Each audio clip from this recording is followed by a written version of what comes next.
His family came to America and immediately took advantage of the high trust society and took pride in it so that he could commit more crimes. All right? This is about as cut and dry as you can make it.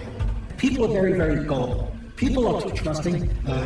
As a criminal, I learned to consider your humanity as a weakness to be exploited in the execution of my crimes. Your humanity was a weakness to be exploited in the commission of his crimes. He's spelling it out for you. In other words, your good nature, your wanting to trust people, who wanting to give people the benefit of the doubt, that gave me the opportunity to execute my crimes. You steal more with a smile than they can a gun. If people like you, it's easier to steal from them because they feel like they're comfortable.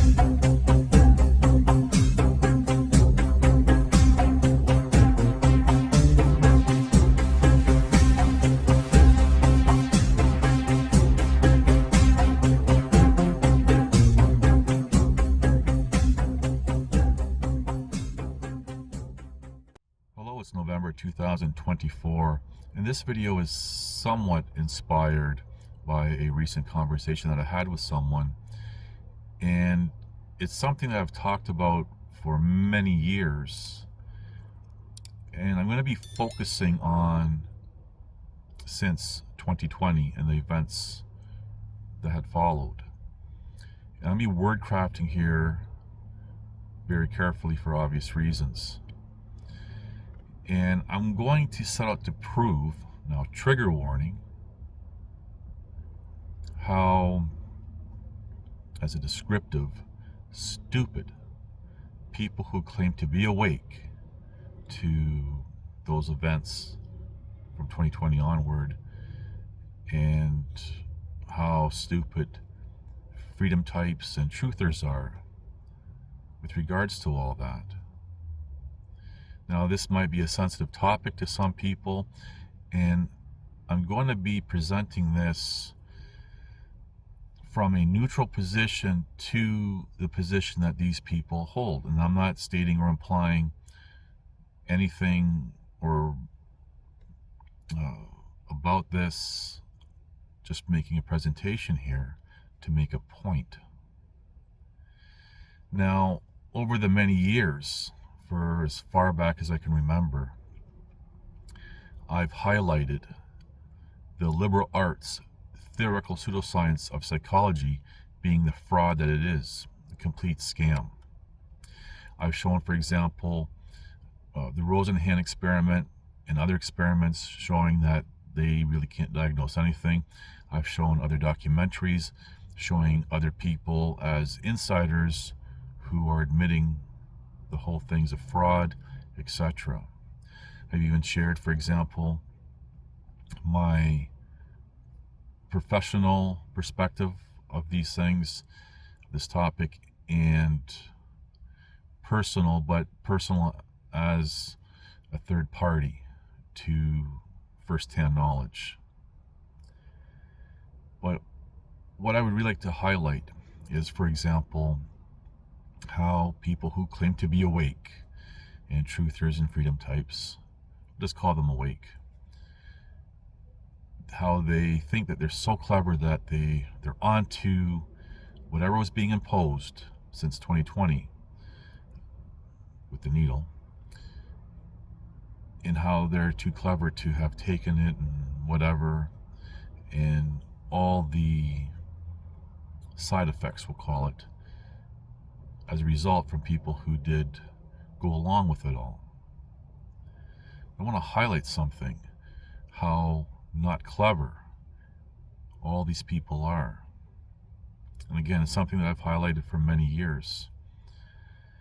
Now, people are claiming that whatever was being imposed, the outcomes were not known, and trying to make those claims.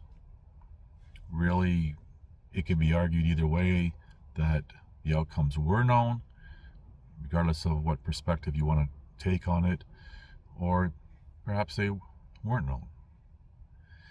But what we do see for countless of decades now is how the liberal arts, theoretical pseudoscience of psychology, does impose their remedies, we'll call it, to supposedly, allegedly cure individuals, and how those so-called remedies, usually in pill form, cause so much more psychological problems. But not only that, I want to highlight the physical problems that these things cause millions and millions of people all around the world every day. And when you look at the numbers of people who end up leaving life because of these so-called remedies every day, and I'm going to set aside the ones that do so because of the so-called remedies causing more psychological issues. But I'm focusing on the physical issues. For example, immune systems dropping and heart failures and all sorts of things because of these so-called remedies by these, what it would be a nice subtle word, quacks imposed. And it's not just these people who think they are doctors, for example, but real doctors are also giving out these so-called remedies all willy-nilly, and they're profiting from it. And most of the time, no one knows what the end result is going to be. But when you look at some older studies, they're saying, for example, and the numbers are going to be way higher than what they've concluded, but even if you take the conservative number of 3,000 individuals each day leaving life because of the physiological damage that these so-called remedies cause, it's astounding. But no one blinks an eye. And a lot of people who call themselves awake and truther types and freedom types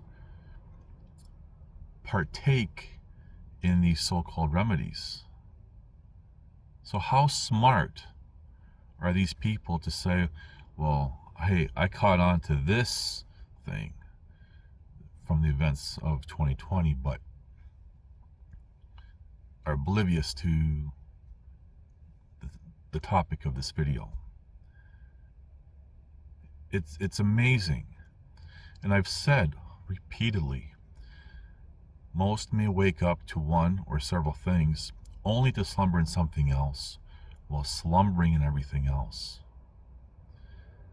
And I'm setting aside, for example, anything that may or may not, taking a neutral stance here, that would be introduced into the food and water supply or being introduced even into the air. That's a whole different tangent. And setting aside even those things and how what people think are healthy foods to eat are actually really not healthy, because the human body is not designed to digest these things. But now I digress.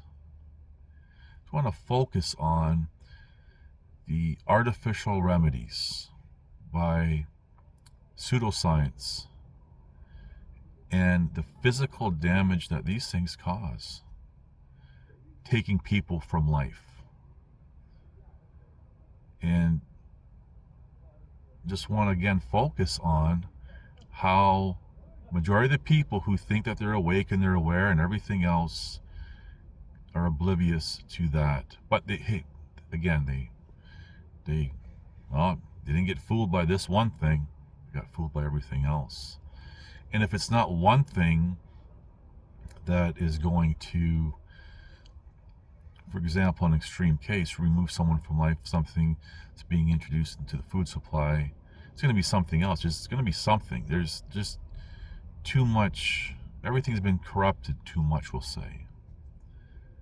But people voluntarily take these so-called remedies and suffer greatly.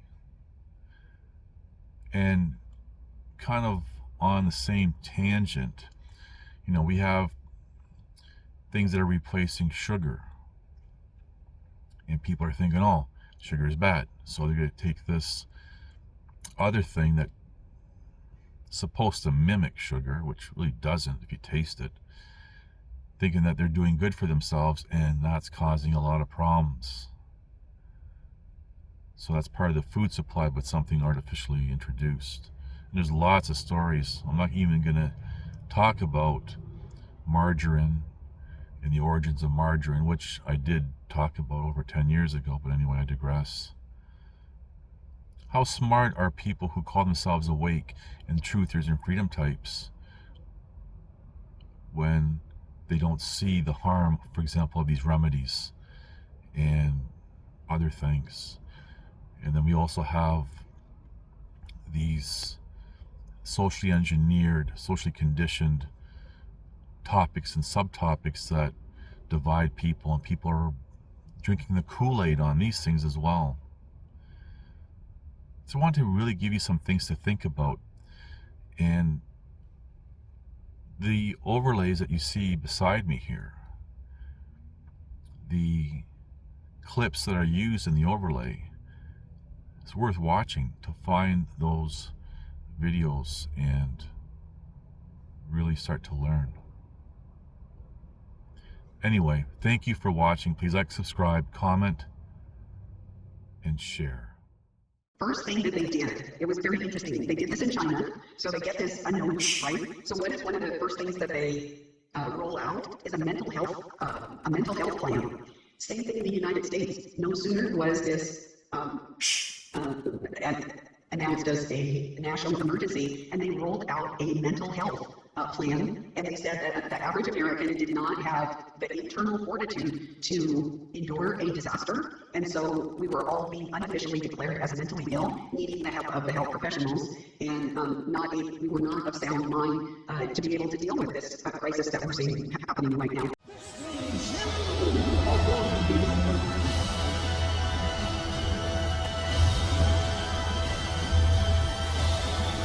Listen to this and write it down if you can't remember it. You're never going to outgrow warfare. You simply must learn to fight. I hear people say, when is it going to get easier? When you die.